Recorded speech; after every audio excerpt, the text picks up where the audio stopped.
have to leave.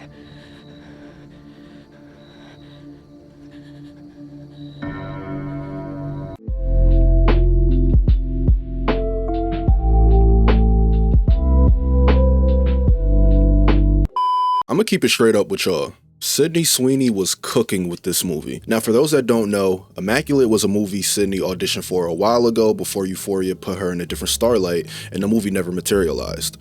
But apparently, she loved the script for it so much that after a while, she used her newfound fame and status and, a little bit of money to help produce the movie so it could see the light of day. Which is something I'll always get behind because when actors do things like this, they usually put their whole foot in their performance.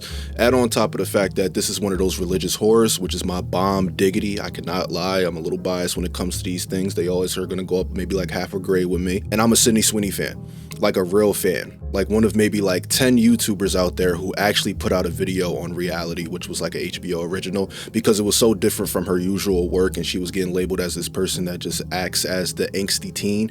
And I wanted to highlight that she actually is in other stuff that doesn't have that type of character, and she actually performs in those other characters good just as much as she does the whole angsty teen thing. Now don't get it twisted, I'm not saying this movie will revolutionize the horror genre, but for what I expected, which was something bad, I can't lie, when I saw the trailer and all of that, and I was like, this doesn't look like it could be, I was quickly proven wrong, which hats off to them just to get, maybe, it's not even really a spoiler. A lot of stuff that's shown in the trailer obviously happens in the movie, but there also is a lot that it just doesn't cover. Because I feel like sometimes it's very hard to do a horror trailer and not like spoil a lot of the movie.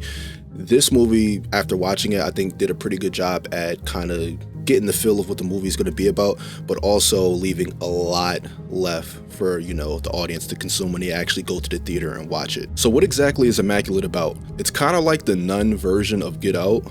Basically, Cecilia, which is Sydney's character, is a young nun from the States that gets invited to this convent that takes care of old nuns right before they pass away. Basically like a hospice. The sinister thing behind this convent, though, is that they have been secretly recruiting specific young nuns in hopes that one of them can carry the new Jesus Christ.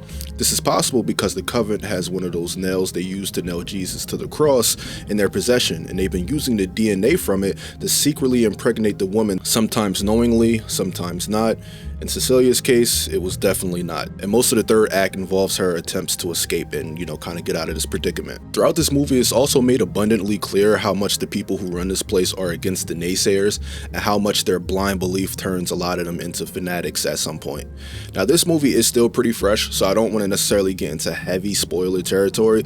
So just know they explain a lot of what I just said a lot deeper, like why they chose Cecilia, how do they keep this whole operation under wraps, why is this even occurring in the first place, and so on and so forth. They do give a lot of exposition, and not like the boring exposition. They explain it as the story kind of progresses in a way that I kind of enjoy. Also, I do want to add that this convent does take place in what appears to be some far out farmland in Italy. And to those that don't even know what a convent is, because I'm saying it a lot, it's basically a big building / structure that houses people for religious purposes. Plus, once you join one, most of the time you never leave. It's like a lifetime commitment kind of thing. So as you can imagine, it usually houses the deeply religious and devoted. Because I do know I said that word coven a lot, and there's probably going to be a lot of people like, what the hell is a coven? There you go, quick little history lesson. And I might have butchered that, so please don't kill me, but that's kind of like the gist of it from what I understand. So how was the movie itself? It was good. It was good, well done religious horror.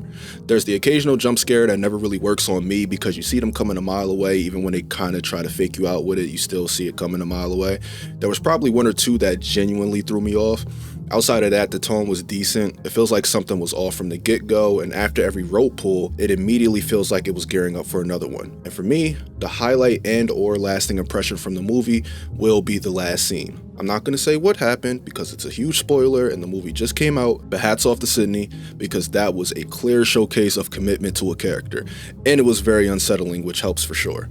Everything else for me was just good, nothing standoutish. The score, the performances, the cinematography, all of it was just good. I don't really have any complaints with that.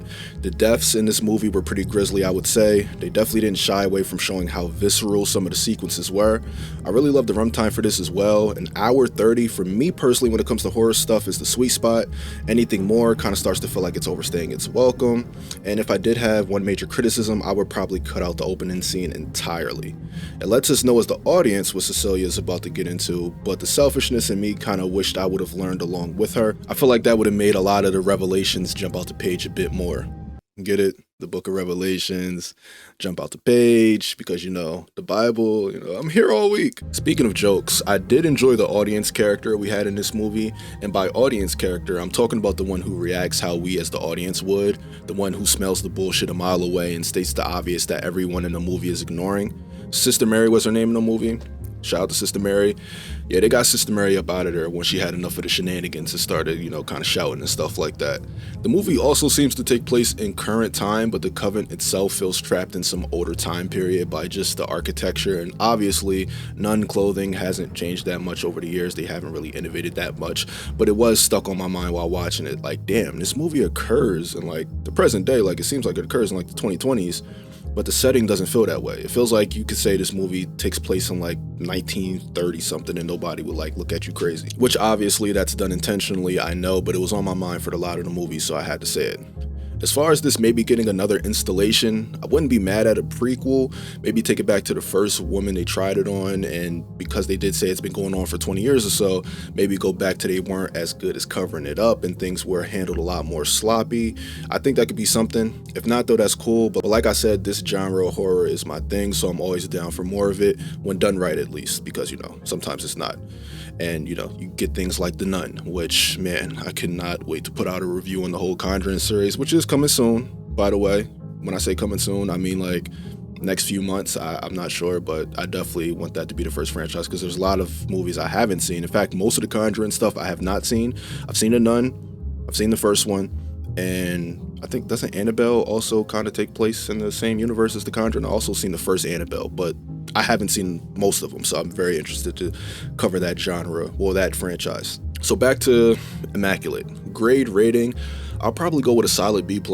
As for horror, I wouldn't call this a scary movie, but it's definitely an uncomfortable one in a creepy way, which still in my opinion makes it horror. I definitely think this is a theater watch as well, especially the last scene with some surround sound speakers was just, man, it was an experience. As always though, let me know how you feel in the comments, leave a like, subscribe to the channel because it does help a little old creator like myself out, and until next time, eat your veggies.